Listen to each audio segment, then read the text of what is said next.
Hello, Teaserking here, Howard. Happy weekend. Bit of a snowstorm here in Michigan. Just came back from seeing The Hobbit. Great movie. I'm really into that kind of stuff.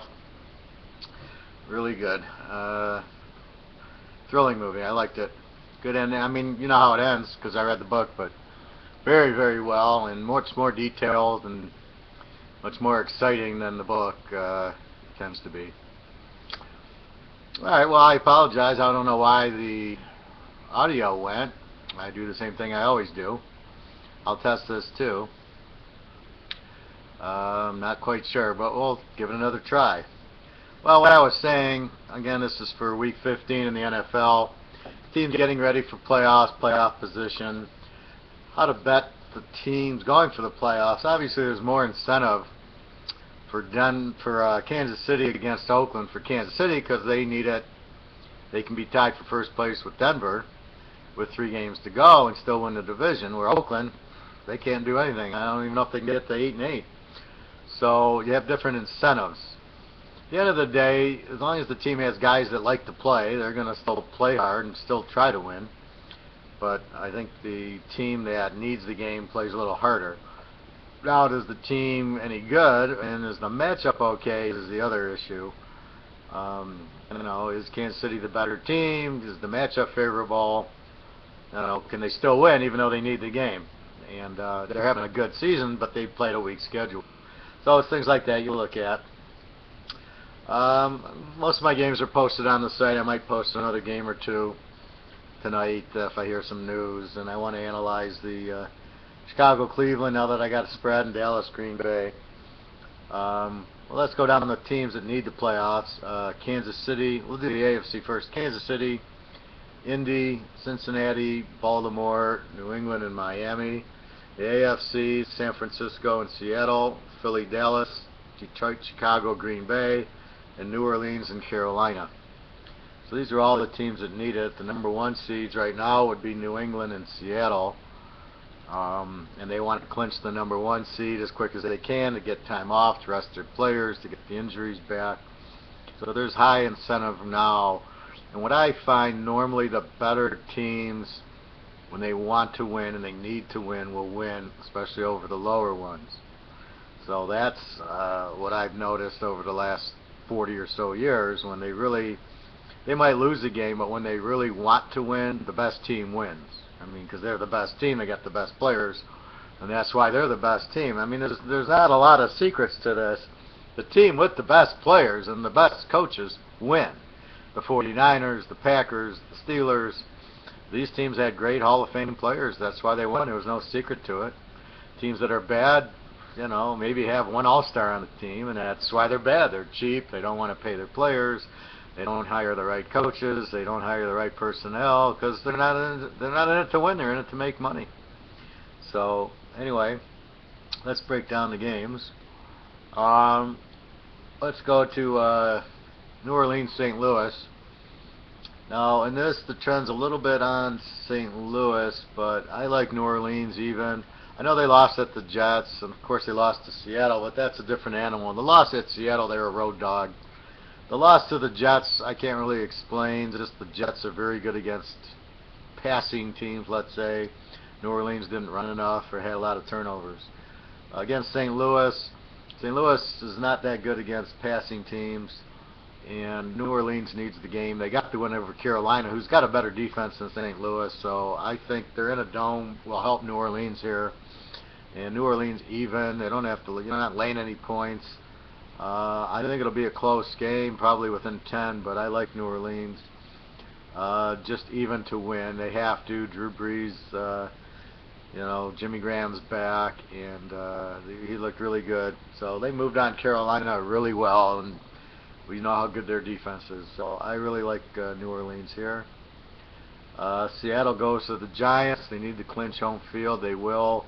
Not the team that the Giants beat. The Giants can beat Tom Brady because of their front 4 on defense can pressure the quarterback. But if you got a team that can run, and Seattle has a good running attack as well as the passing and an excellent defense, when you put that all together, their corners will shut down Eli Manning because he won't be able to throw the ball. They'll take them away, leaving the Giants to run, which they can't. Seattle will be able to run on the Giants. That's their weakness, and that's the key to the game. So I look at Seattle to win easily here by at least 10 points. You take them even. Looks like a strong play. Next play, Indy laying 6 to Houston. Indy has to win the game at home.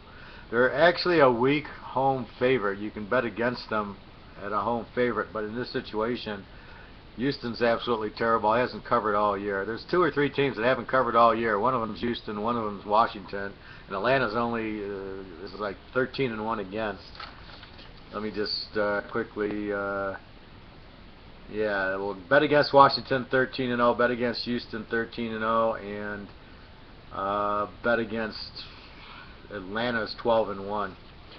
So that's one reason I really like Indy in this game.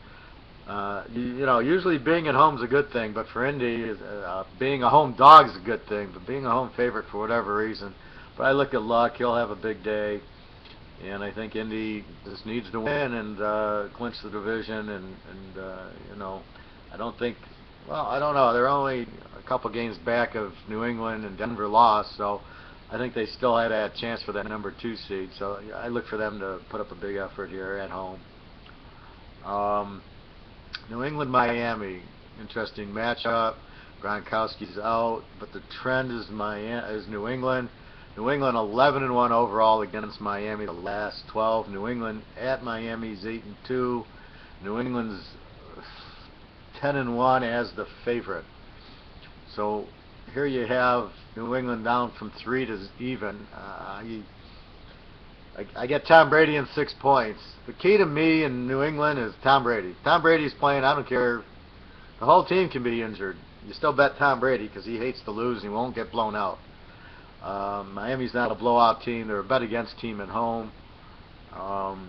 Locked against them with San Diego before, and that San Diego spread did change, but we got it early as the dog, and they won by 4, and I don't see them blowing out New England. New England, this is a very good matchup, so I like New England plus the 6 here. A strange game. Phillies laying 5.5, 6 to Minnesota. I don't get it. I get Adrian Peterson's out, but I saw Toby Gerhart didn't look like he had any problems, and he's a great running back from Stanford.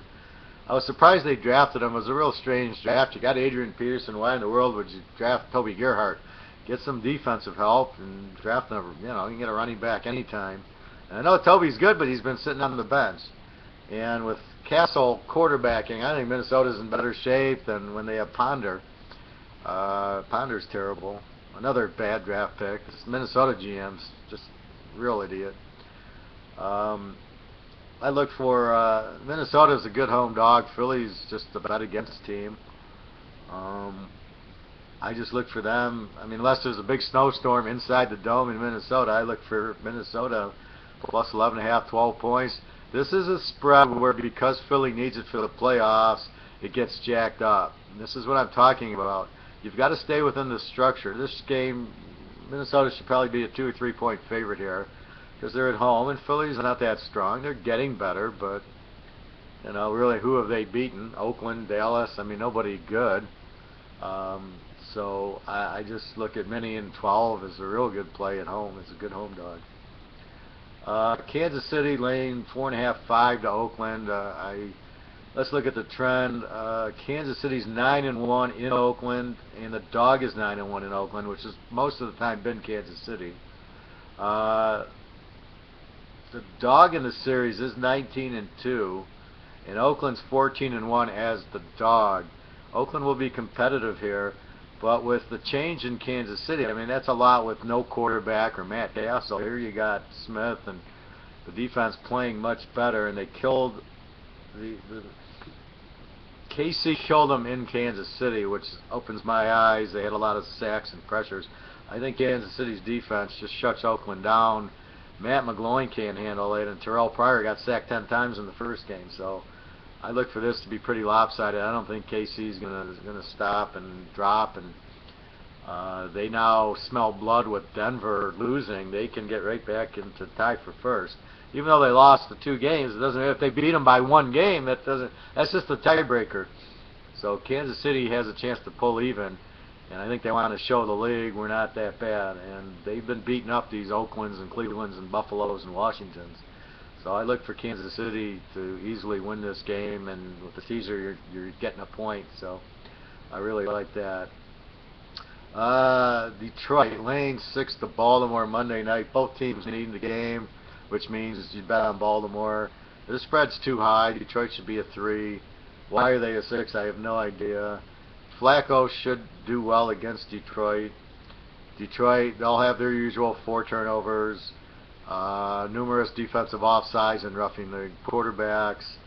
Baltimore's defense should keep Detroit in check, and Baltimore will run the ball down Detroit's throat.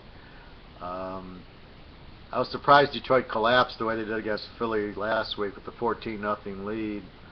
I was very surprised to see Philly score so many long runs. It's like Detroit quit or got cold, I don't know, but it shows me there's no heart, there's no character, they don't know how to win, they're badly coached. Stafford's a bum. I don't know why everybody thinks he's good. He looks good. It's like the pretty girl. She looks good, but you get to know her and she's a bitch, and nobody wants to be with her, even though she looks good. I think that's Stafford. He's a pretty boy. He can throw the ball fast, but at the end of the day, he throws to the wrong jersey and fumbles more often. He doesn't complete the big pass, and he's not a winner, basically. I don't see where he's a winner. They should have beaten Tampa. He made the Dallas game way too close. And basically against Philly, where was he? The Lions scored 2 on returns. So I don't see this Stafford as, he's just not a winner. So I don't see it. Just the fact Detroit's at home just makes it easier on Baltimore. They don't have to play in the snow. So I like Baltimore in 12.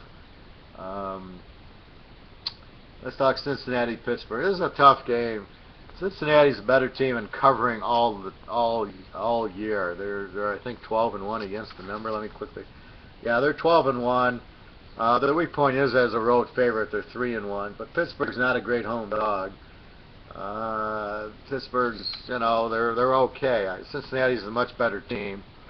I was thinking before about Pittsburgh, and I said, when I first analyzed this isn't the 12-4 Steelers we're used to. This is more of a 6-10, 7-9 Steeler team. So you almost got to take the name off of it and say, is this a 12-4 team? You say no, it's a 6-10, 7-9 team. So how would you bet a 6-10, 7-9 team against a Cincinnati team, who's probably a 12-4 team? And you're only laying 2.5, which is a real cheap number. When I go into the numbers, Cincinnati has only been favored once the last 12 games. That was at home earlier, and they won by 10. Cincinnati's playing very well. Andy Dalton doesn't turn the ball over. And I honestly, it's hard, because I like Pitt as a home dog, but they're not really a great home dog. They're not a dog too often at home. They lost to Miami last week. I had Miami. I just see that. I would take Cincinnati as long as you're getting 3.5. I think it'll be a close game. Cincinnati will probably win by 3, 6, 7 points. They're starting to blow out teams. They were usually a lousy home favorite, but I noticed that trend changed this year, and so that's a good sign. I just think Cincinnati wins this game. They need it. Pitt is out as far as a playoff team. Not that they're not going to try. They're still Pittsburgh, and who knows? The coach maybe the coach will start quarterbacking or playing. He'll play linebacker again, Tomlin, because that's where he used to play. He really wants to get on the field, I guess. They really should have suspended him because he did it on purpose. I don't care what you said. He smiled. He knew he did it. He's not stupid. He played. He knew what he was doing, and it really cost Baltimore a touchdown. You can't allow that. So he's lucky he's not suspended for 4 or 5 games, which he should have been. Anyway, I do like Cincy as long as you're getting 3.5 there. I do have a big lock going. You'll have to go to the site for that, www.teaserking.com. Let's talk one more game. Dallas laying 7 to Green Bay. I just think that Dallas can't be favored over anybody by 7, even Jacksonville. They have a terrible defense. This Monty Kiffin, he's a joke. What do you see? Yeah, 20 years ago against Tampa, but let's remember Buddy Ryan with the '84 Bears. It was the players, and they had a great team, and they had great speed, so his system worked with those players. But how many times do you see the coach come in with the system, but he doesn't have the players for the system, and it doesn't work? Well, this guy does not have the players for his system, the Tampa 2 or whatever the hell you want to call 2 deep safeties. Big deal. I think it's passive, and I don't think he's got the linebackers for it. I don't think he's got the line for it. Too many injuries on the defensive line. His scheme's terrible, and he can't adjust to it. I hate people that can just do one thing and they can't. You see something, you adjust to it, and they can't adjust. This Monty Kiffin's just a joke. He was terrible at USC. And all he knows is one system. If he doesn't have the players, he still runs it. I mean, that's just not really intelligent. I just thought Green Bay, even with Matt Flynn getting 13 points, way too many. Green Bay's only a half game behind the Lions, which will probably lose or have at least 4 or 5 turnovers. Might win it at the end by 3. But the Lions cannot handle success, so I don't see them winning. This means Green Bay can win, and off they go. So. Too many points. Matt Flynn's still a good quarterback. Now he's had a couple of weeks to practice with Green Bay. Even though he was there before, he hadn't practiced with them. So they did well. They came back and beat Atlanta, who's getting much better. So I look at Green Bay and 13 as a really good bet there. Anyway, those are the picks. Just don't be surprised, if playoff teams lose. It's the matchup, the quarterback, the defense, the coach. It's always the matchup, the matchup, the matchup. You're looking for teams in roll. New England, Miami, I don't care what's going on. I get New England in 6. I got Tom Brady in 6. They don't need Gronkowski. They've not had him half the year, and they still won the games. Now that they can be the number 1 seed with the win, because Denver lost, and it's Tom Brady. He will find a way to win, because that's what Tom Brady does. He will win the game, and if he doesn't win it, they're only going to lose by a point or 2. You get 6 points here, that's a steal. Love that game. Alright, just look for the key teams. Most of them should win. Be wary of Philadelphia, be wary of Dallas, and Arizona is a road favorite. I don't know about that one. But just be careful. Watch the high spreads. Carolina laying 11. It's a bit too much for Carolina team. Doesn't know how to lay 5. They're not going to lay 11. I think that spread's too high, but I don't want to take the Jets because they're terrible and their quarterback will have a hard time. But that spread's just very high. It's a playoff line. You got to be careful with those. All right. Well, go to the site www.teaserking.com. I appreciate your time and your business. I don't know why we didn't have audio, and I'm doing this the same way, and I'll test this again. All right, have a great night. Have a great weekend. Good luck to everybody, and these should come in for you. All right.